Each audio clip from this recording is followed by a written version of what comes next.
¿Me escuchan? ¿Me escuchan? ¿Y así me escuchan también? ¿Así? La música. ¿La musiquita? ¿Me escuchan? ¿Vas a cantar? Bueno, vamos a dar inicio a esta mesa de reflexión que hemos llamado sobre la participación ciudadana, la consulta sobre un aeropuerto que no pudo ser. Solo por ponernos de acuerdo los que estamos aquí, vamos a darle la palabra a los expositores que nos acompañan en esta pues importante discusión que tenemos que dar todos, y posteriormente abriremos un espacio de intervenciones. Habrá tarjetitas si alguien quiere hacer la pregunta de manera textual, o si alguien quiere intervenir pues de manera verbal, ¿verdad? En el sentido que sean suficientemente cortas para que pueda participar la mayoría. Un detalle, hace unos momentos se presentaron problemas técnicos con la luz, entonces no se vayan a sorprender si se va de repente, ¿no? Esperemos que esto no nos lleve a tomar medidas más drásticas. Bien, entonces en esta mesa nos acompañan tres especialistas, a los cuales les agradecemos su disposición para acompañarnos en esta tarde de reflexión. Son Héctor Vega, el compañero Mario Campa y Florentino Valencia, ¿sí? Permítanme, para quienes no los conocemos, plantearles un poco de su currículum, de sus elementos importantes. Mario Campa es licenciado en Economía y Ciencias Políticas por el Instituto Tecnológico Autónomo de México, el ITAM, y es maestro en Finanzas Internacionales y Política Económica por la Universidad de Columbia en Estados Unidos. Fue director de análisis económico del Grupo Bursátil Mexicano, GBM, y actualmente es asesor financiero independiente. Todos les pedimos un aplauso para él.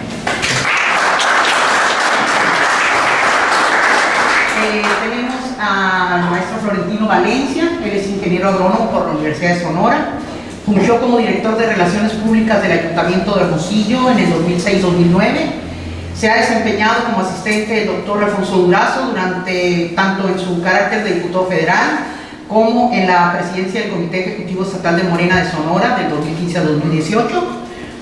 Recientemente fue el coordinador de la consulta del nuevo Aeropuerto Internacional de la Ciudad de México, el NAIM, y actualmente es delegado regional de Hermosillo, de los programas integrales de desarrollo del gobierno del presidente electo Andrés Manuel López Obrador.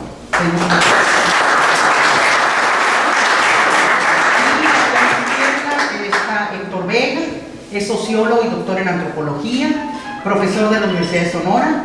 Ha trabajado como consultor y capacitador de derechos humanos en organizaciones nacionales e internacionales. Acompañó el proceso de defensa de los pobladores del río Sonora para la reivindicación de sus derechos comunitarios y la reparación de los daños económicos y ambientales ocasionados por la derrama de contaminantes ocasionadas por el Grupo México en la minera Buenavista del Cobre, también. Y en la actualidad trabaja en los temas del río Sonora desde una perspectiva crítica. Fue observador internacional también del proceso de consulta del proyecto de energía eólica del Istmo de Tehuantepec.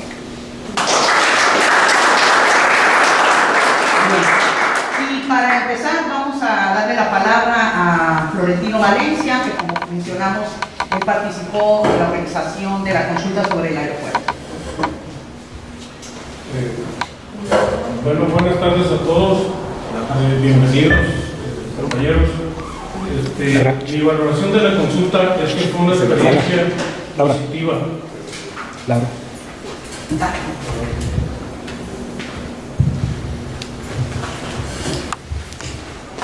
Fue una experiencia positiva, se trabajó el espíritu participativo de la gente, eso es lo esencial. No puede verse disminuido este proceso por las críticas de los mecanismos de consulta ni por los niveles de participación. Yo les pregunto si recuerdan ustedes si alguna vez ha sido convocada una consulta aquí en Hermosillo o en el estado de Sonora, o no sé si hasta a nivel del país. Yo no recuerdo que se haya consultado algún tema importante aquí en Hermosillo. Tenemos la construcción del acueducto Novillo-Hermosillo, con el que se iba a dotar de agua a la ciudad. Yo no recuerdo que se haya consultado para nada aquí en Hermosillo. Está otra obra importante, el ducto de gas que va para el sur del estado, que cruza por dos pueblos yaquis. Inclusive ha habido enfrentamientos con muertos, que es Lomas de Bacum y Lomas de Bomushi, que también no recuerdo yo que se haya consultado a la etnia ni a los sonorenses tampoco. Pero el del aeropuerto es un primer ejercicio de esta naturaleza. Se trata de un primer paso del presidente electo para tomar en cuenta la decisión de la gente, del pueblo. Creo que es de gran valor. La consulta es un ejercicio donde la gente se acercó y participó. El camino es largo y perfectible. Hay que analizar, corregir y fortalecer, pero lo más importante es que se contó con la voluntad del presidente electo para conocer la decisión de la gente. No tuvimos los recursos institucionales ni materiales para realizar más tareas de difusión y propaganda con una mayor cobertura. Les recuerdo que este es un gobierno de transición caracterizado por la austeridad. Se utilizaron las redes sociales y una que otra cobertura de prensa de los medios, que los medios nos brindaron y que muchos les agradecemos.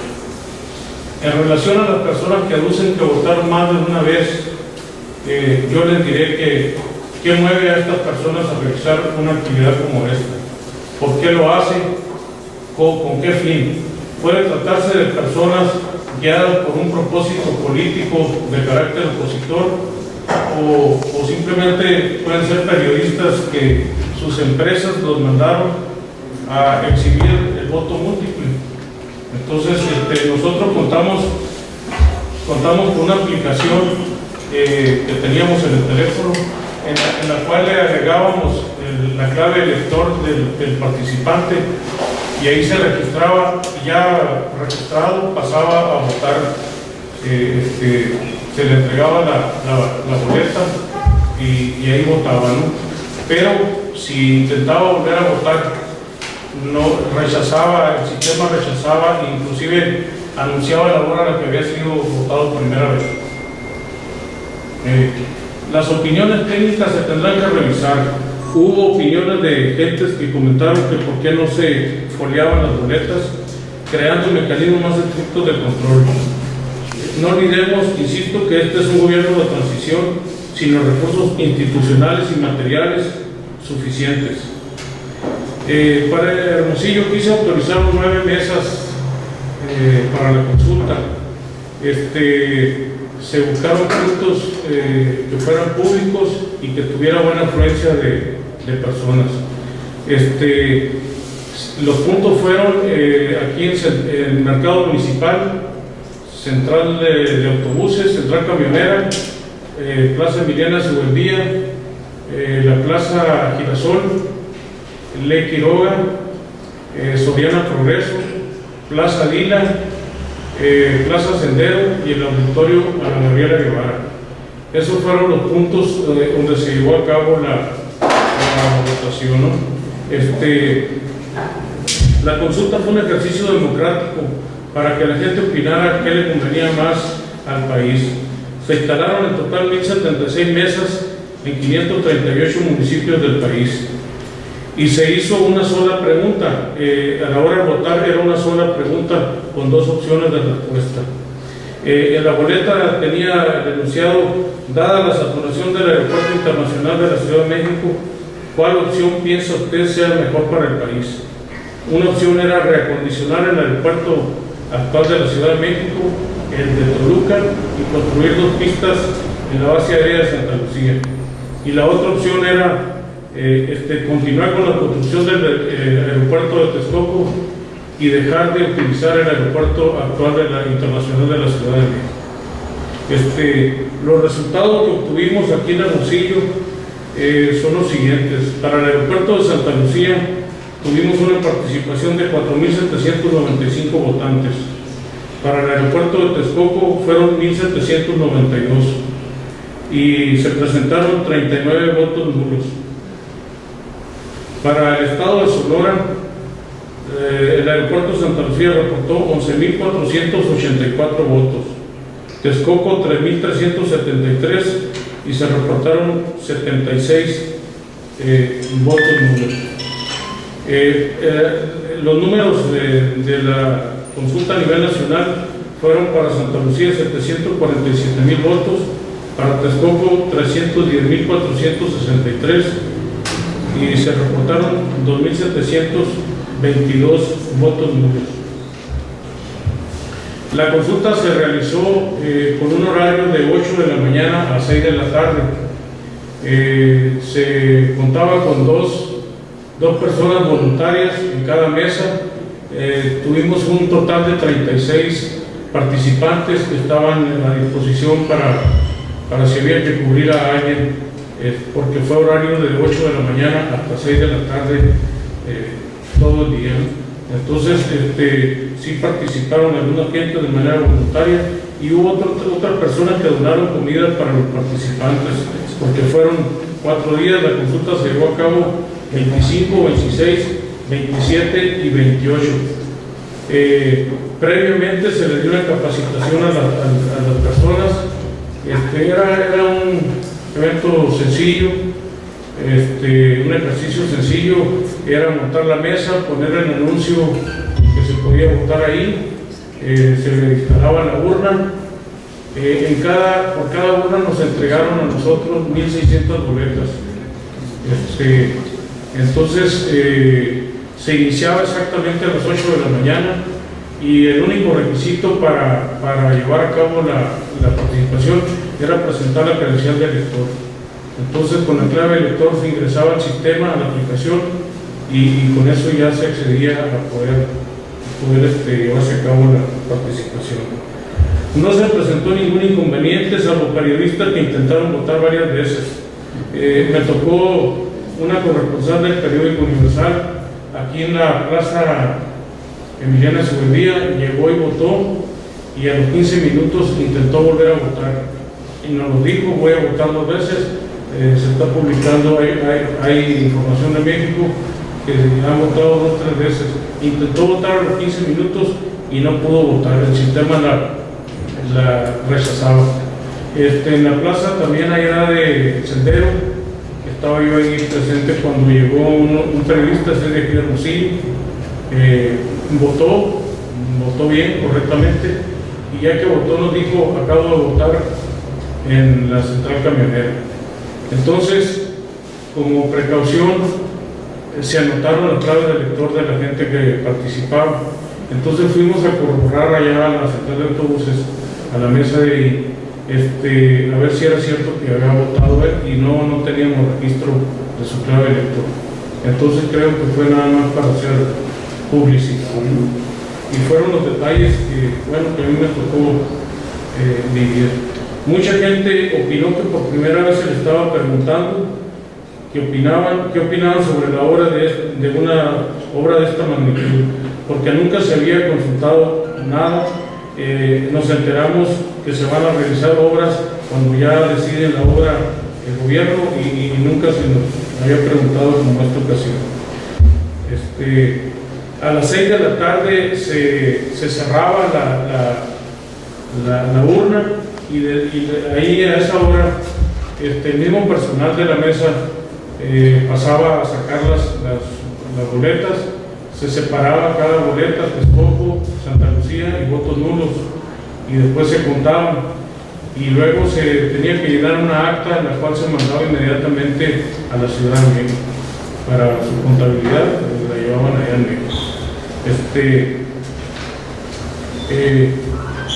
Estoy seguro que de aquí en adelante, como lo anunció el presidente electo, se harán consultas cada vez que se vaya a realizar alguna obra de importancia. Este es el nuevo México que viene, donde a través de ejercicios democráticos para participar la gente de manera libre y responsable. Muchas gracias.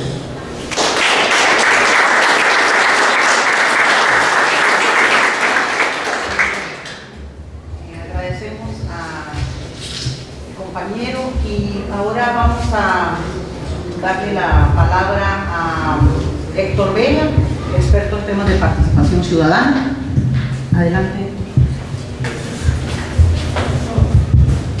Dice consultados.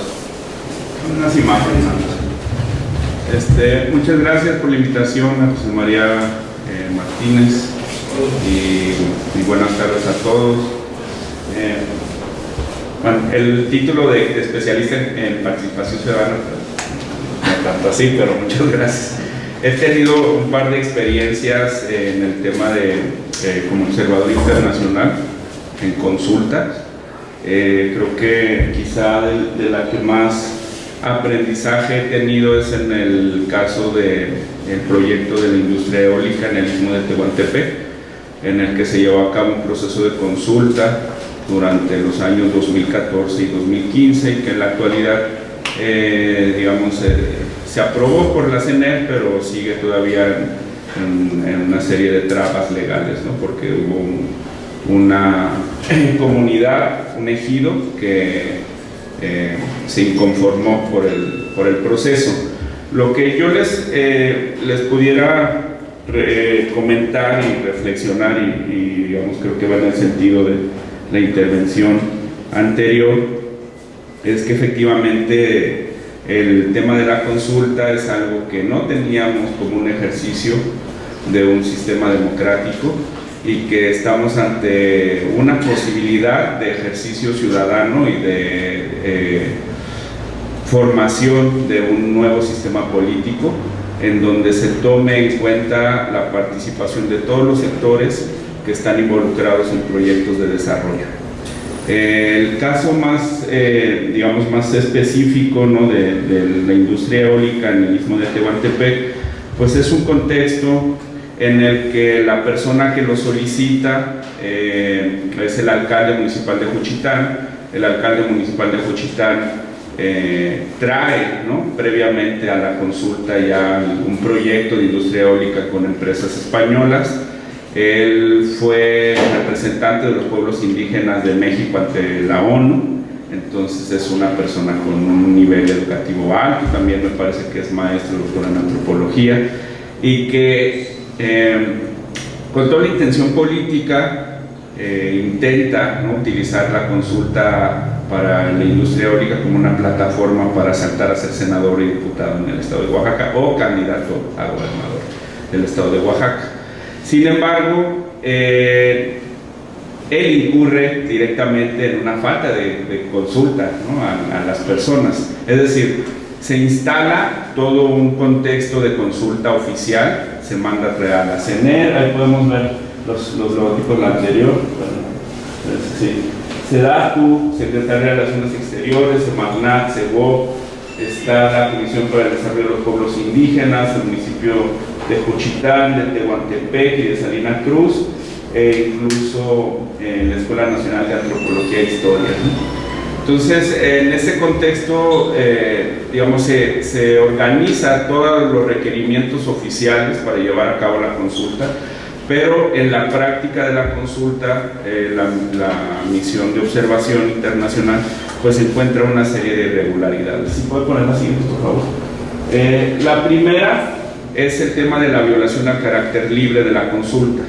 ¿Qué observamos como violaciones al carácter libre de la consulta? Principalmente la coerción física, coerción violenta por parte de diferentes grupos, principalmente de filiación priista en el municipio de Juchitán, en donde en algunas ocasiones impidiendo el acceso a las personas que estaban en contra del proyecto y en otras impidiendo la salida de las personas que no querían ya participar en el proceso de consulta a la hora de la mano alzada, de manera violenta.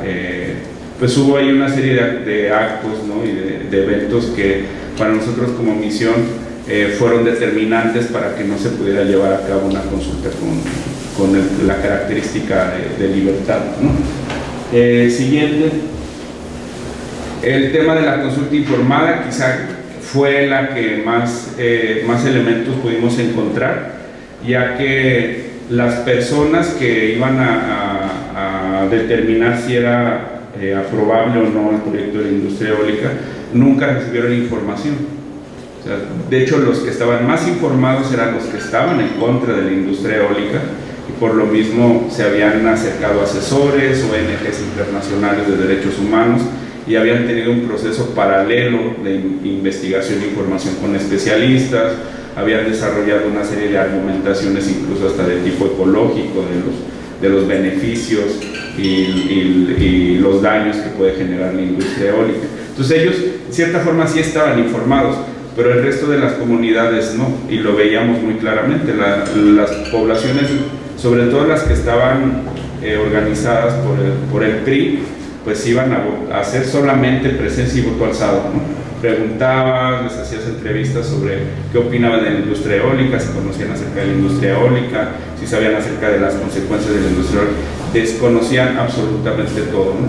Entonces no podíamos nosotros, como misión de observación, determinar que se había tratado efectivamente de una consulta informada, ¿no? Siguiente. El tema de la violación a una consulta culturalmente adecuada, situémonos también que se trata de un contexto principalmente indígena, en donde tenemos cuchitecos, zapotecos, principalmente como grupos indígenas, pero que cuando fue la consulta, la CDI había mandado un traductor de zapoteco, pero hay 4 o 5 diferentes variantes, dialectos de la lengua zapoteca, ¿no? Y hay 3 o 4 variantes diferentes de la lengua chiteca.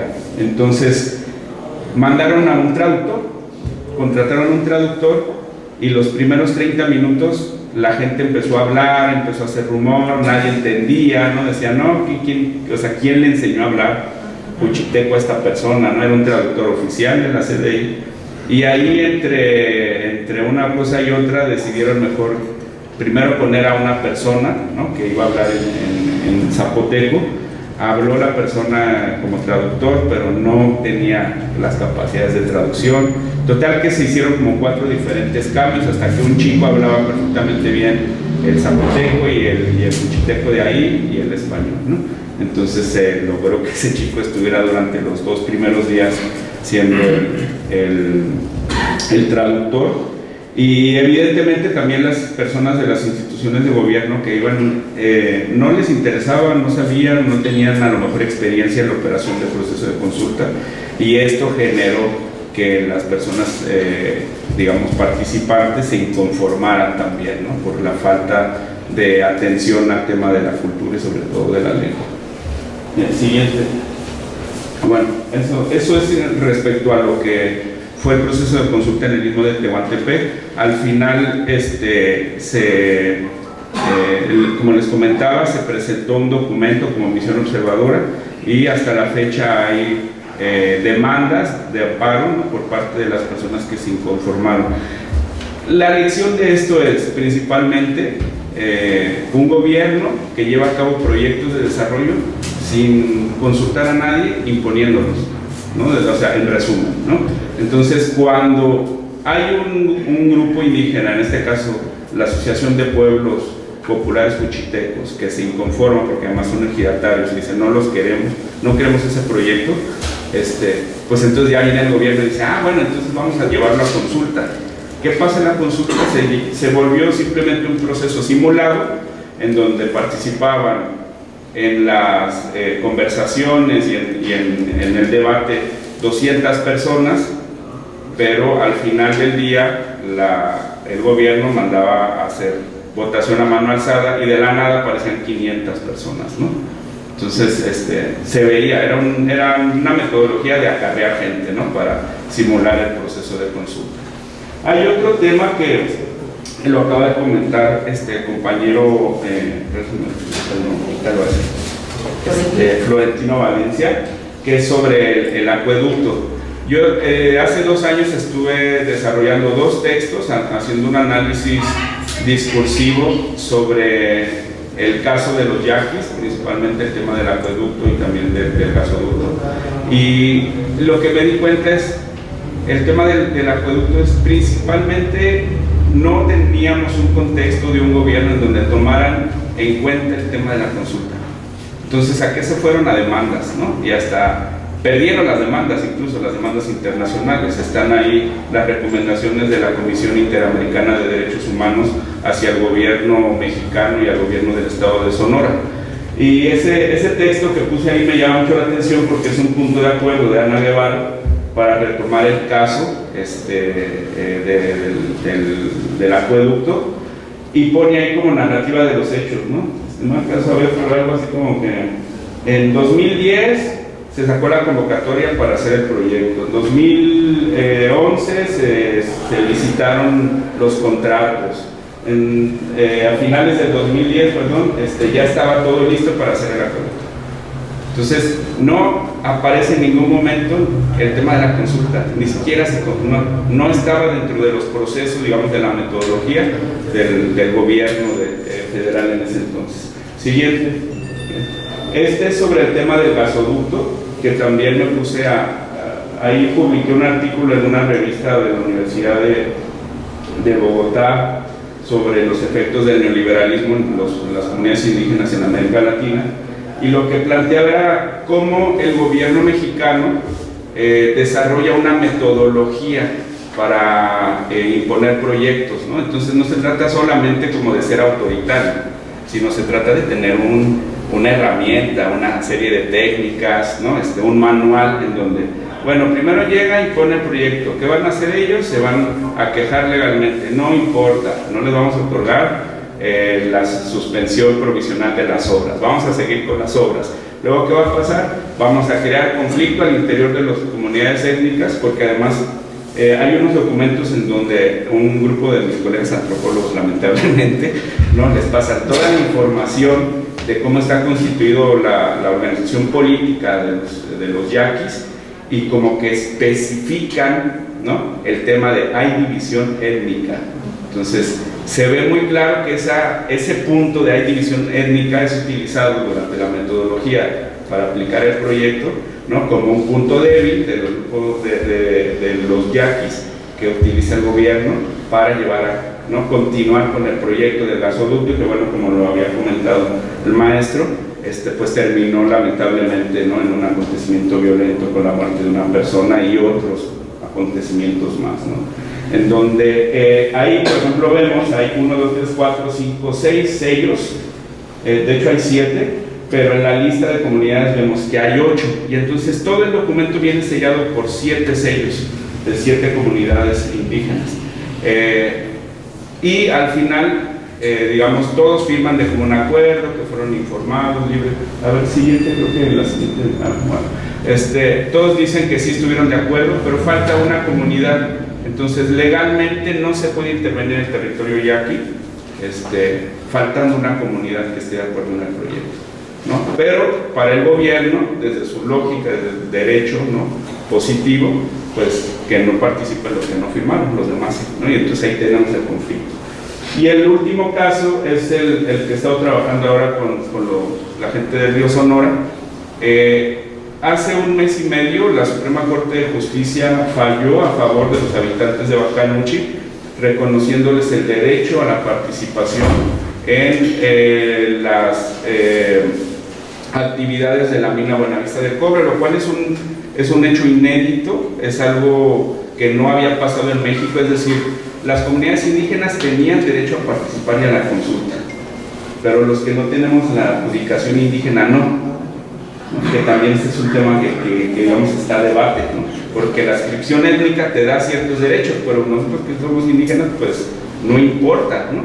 Lo único que tenía que justificar Buenavista del Cobre en todos sus proyectos era que pues afectaba a tal o cual comunidad y que la comunidad estaba de acuerdo, ¿no? En el caso del proyecto en donde se llevó a cabo el derrame en 2014, nosotros revisamos su manifestación de impacto ambiental y decía que posiblemente la única comunidad que se pudiera ver afectada por su proyecto era Bacuachi. Y pues vimos después del derrame que pues el derrame afectó hasta Hermosillo, ¿no? O sea, y lo que no afectó directamente fue justo Bacuachi, ¿no? Fue todas las otras comunidades desde Bacanuchi hasta Hermosillo. Entonces metimos esta denuncia un año después con un nuevo derrame que no fue publicado en los medios, en donde la comunidad se quejó. El juez de distrito dijo que la gente no era afectada y que no podía comprobar un nivel de afectación directa. Entonces nosotros señalamos que sí eran afectados y que el derrame del 2014 era el ejemplo más claro de que la comunidad de Bacanuchi podía ser afectada o tenía un grado de afectación latente, dado que eran vecinos del proyecto de Buenavista del Cobre. Entonces, a partir de eso, que fue hace un mes y medio, pues estamos trabajando la posibilidad ya de hacer efectivo el ejercicio de esta sentencia. Finalmente, yo creo que el tema de la participación ciudadana se está formando parte de un nuevo contexto político, ¿no? También nosotros con el tema del río Sonora vimos que era un contexto político absolutamente adverso, donde metiéramos demandas, donde quisiéramos interponer cualquier recurso de queja de revisión en cualquier juzgado, todos a favor de la mina Buenavista del Cobre, ¿no? Y de eso también hay, luego ya que publiqué algo, si quieren se los comparto, ¿no? Que es otro punto, digamos, diferente de análisis, que se llama captura del Estado, ¿no? En donde también el Estado es capturado por empresarios y trabaja para empresarios, ¿no? Y no es algo ideológico, no es algo desde un punto de vista, ¿no? Digamos, de izquierda, ¿no? Sino es algo muy objetivo, en donde el gobierno es tomado por la empresa y entonces el gobierno funciona a favor de la empresa. Y lo podemos ver aquí en el estado de Sonora, es un estado de y para los mineros. Y en los últimos 2 años se ha hecho única y exclusivamente legislación para favorecer a la industria minera, ¿no? Entonces, eso, digamos, ya sería otro tema de conversación. Gracias. Okay.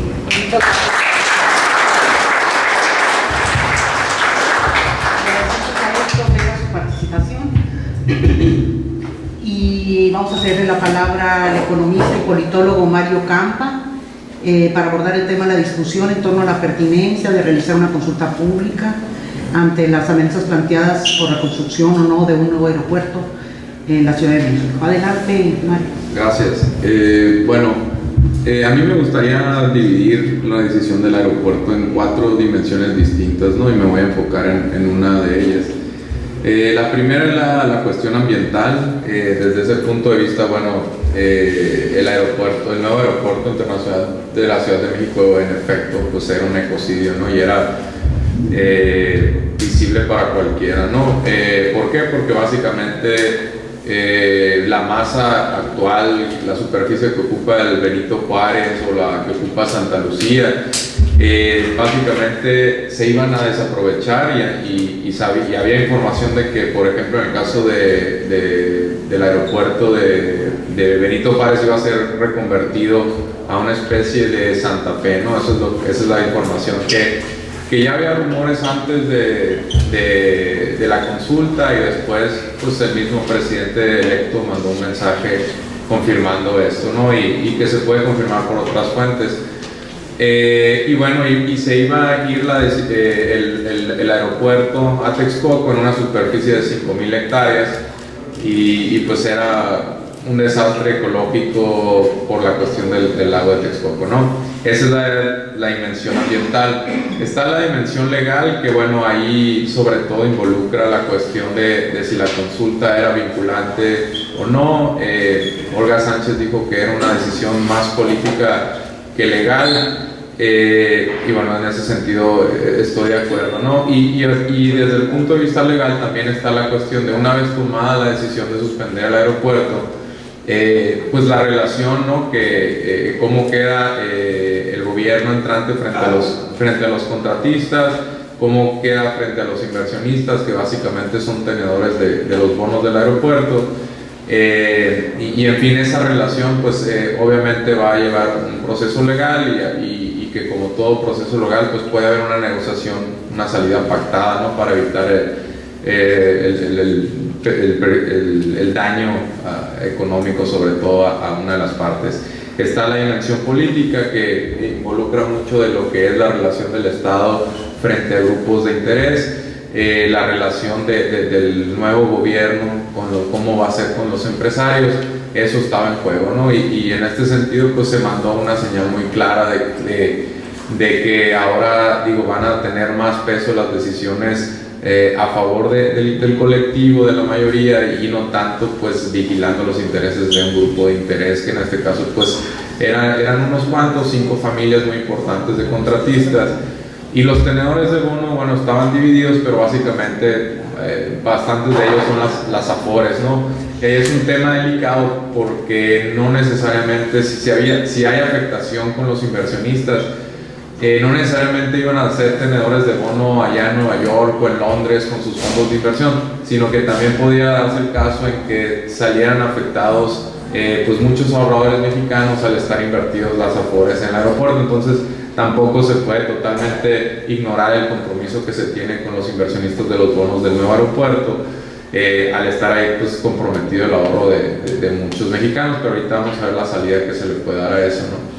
Y bueno, la cuarta es la dimensión económica, y aquí me gustaría dividirla básicamente en tres, que es la economía básicamente del aeropuerto actual, el Benito Juárez, la segunda opción que era el aeropuerto de Texcoco, y finalmente pues qué sigue después de esto, ¿no? Ya tomada la decisión, cómo se puede resolver de la manera más satisfactoria posible, o qué opciones tiene el gobierno entrante de resolverlo sin mayor daño, ¿no?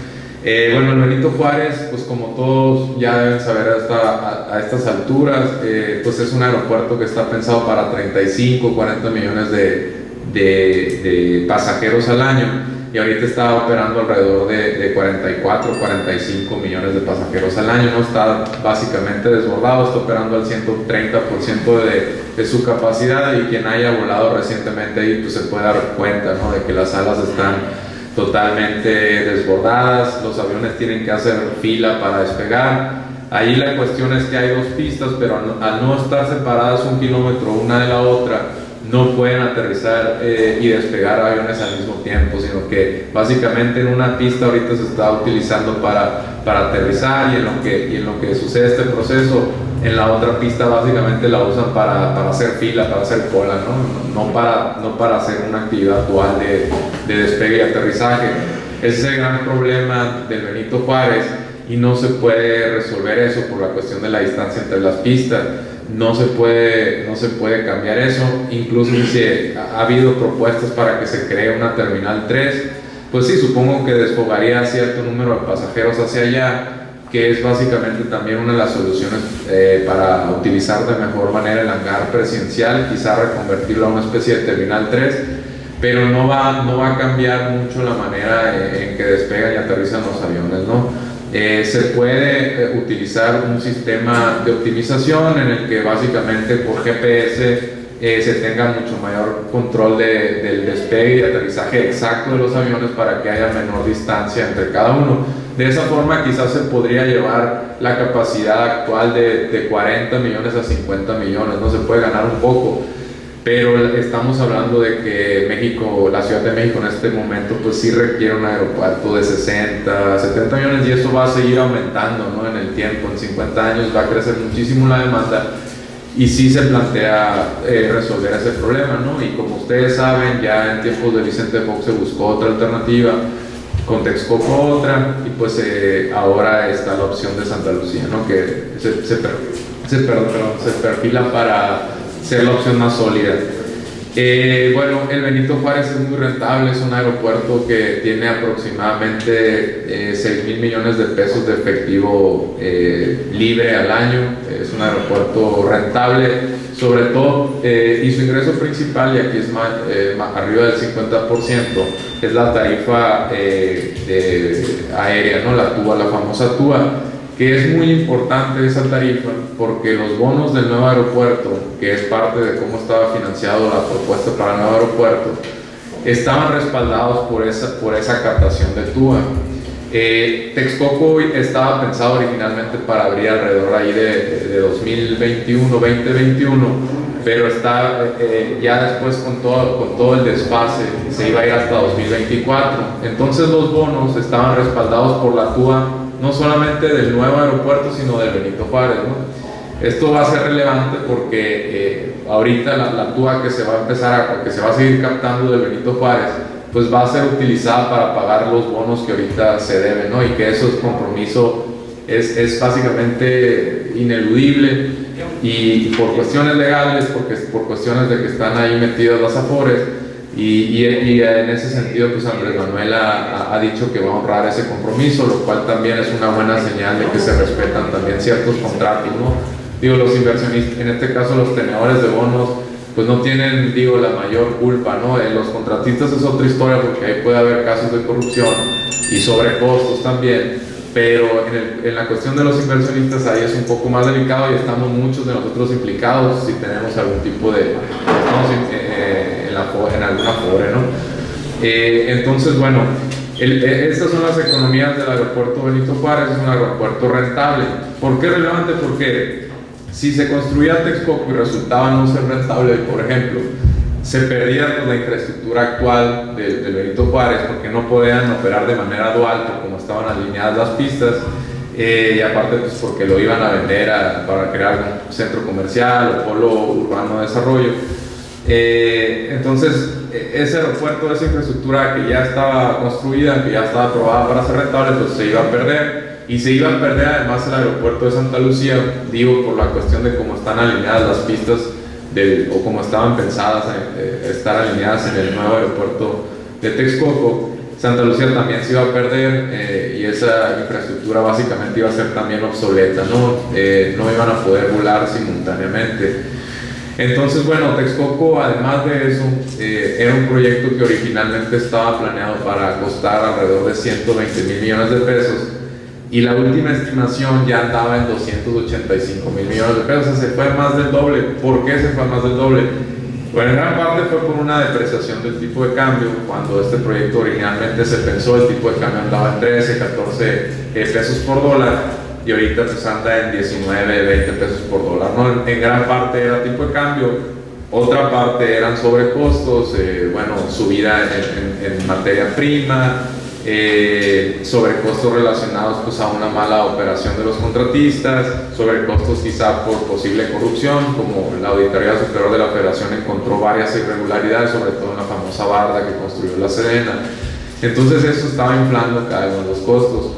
Y un punto muy importante aquí de los sobrecostos es que originalmente no se tenía tan bien dimensionado la situación del suelo del aeropuerto, ¿no? Es un lago, entonces es un terreno bastante frágil, se hunde, entonces se hunde alrededor de 20 a 30 centímetros al año. Hay distintas estimaciones y no me voy a meter a esa polémica, pero se hunde, ¿no? Entonces, ¿qué es lo que ocasiona? Bueno, eso fue el principal motivo de que el aeropuerto fuera tan retrasado, ¿no? Porque tenían que básicamente echar piedra y ver cómo se asentaba, porque arriba de esa piedra pues iba a estar el edificio terminal y las pistas, que es muy importante que soporten a los aviones, ¿no? Y no se fracturen.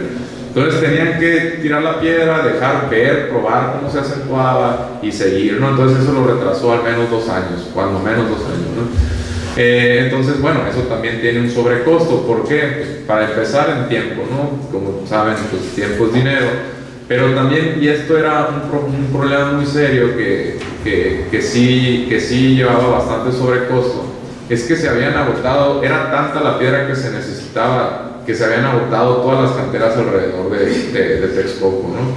Y claro, quien tenía piedra, tenía una cantera cerca de Texcoco, y cerca me estoy refiriendo a kilómetros alrededor, pues decía, se acabaron las piedras, pues vengan y cómprenmela, ¿no? Y como había poca oferta, pues la piedra se había disparado. Entonces ya, digo, personalmente, yo por ejemplo asesoro una empresa de aquí Hermosillo, y la empresa tuvo que ir, una constructora, tuvo que ir hasta la ciudad de Pachuca a ver si ahí le vendían piedra para rellenar el aeropuerto, ¿no?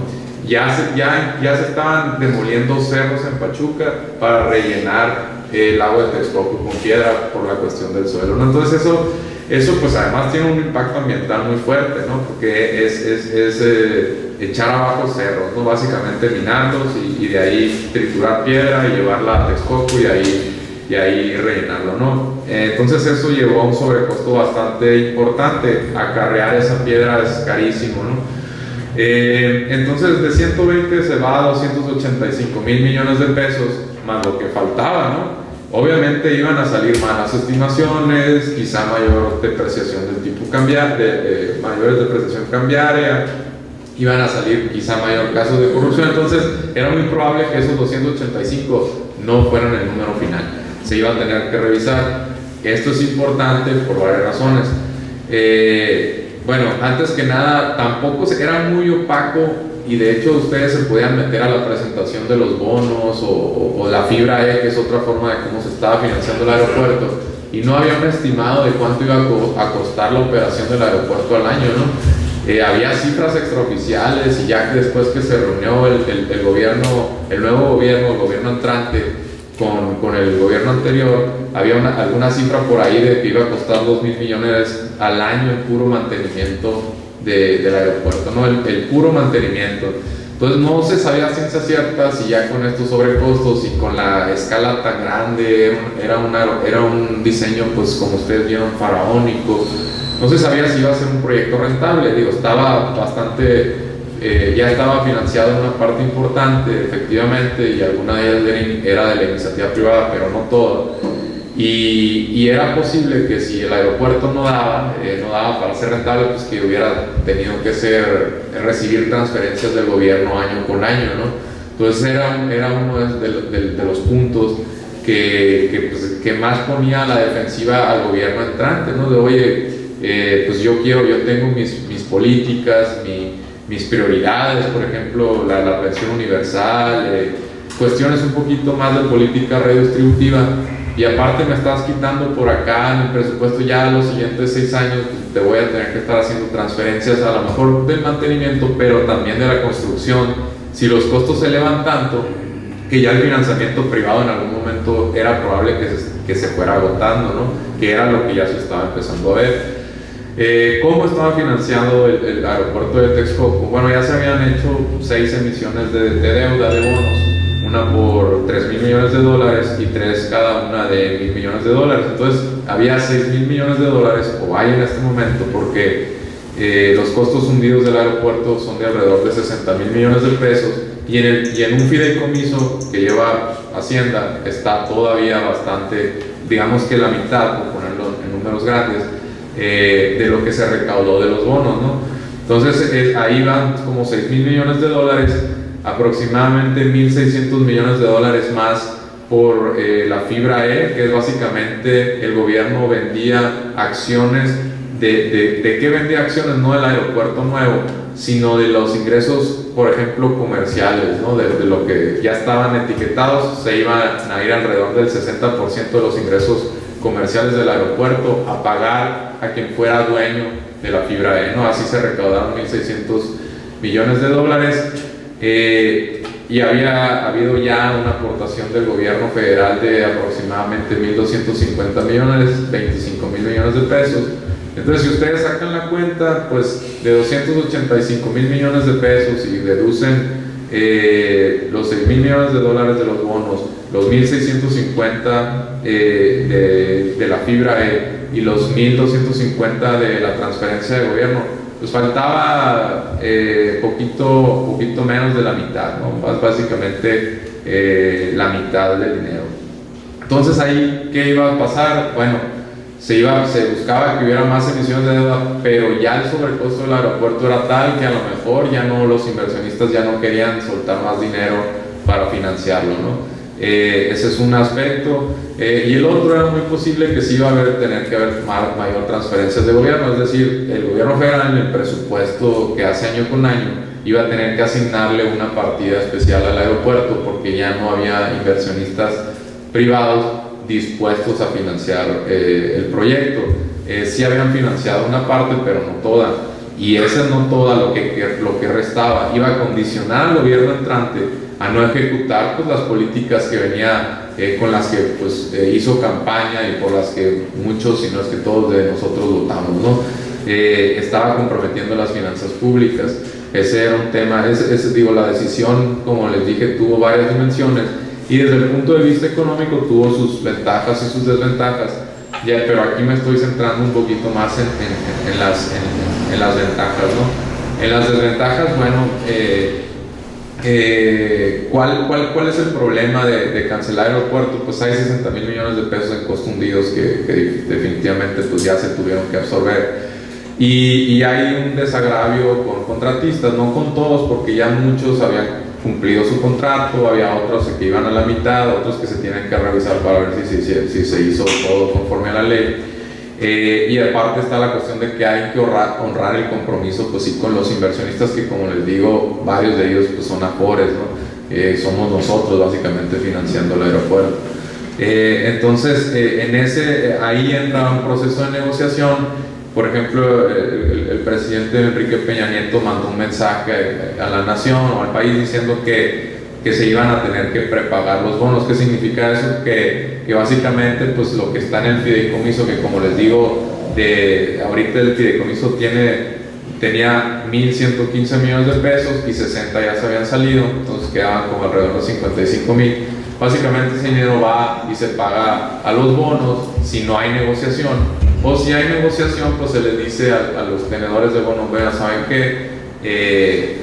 Pues quizá parcialmente vamos a pasar una parte, lo que está en el fideicomiso, o se puede cambiar el título de concesión a Santa Lucía para que la TUA de Santa Lucía, la tarifa que se le cobra a cada pasajero que llega al aeropuerto, se vaya para estar pagando esos bonos.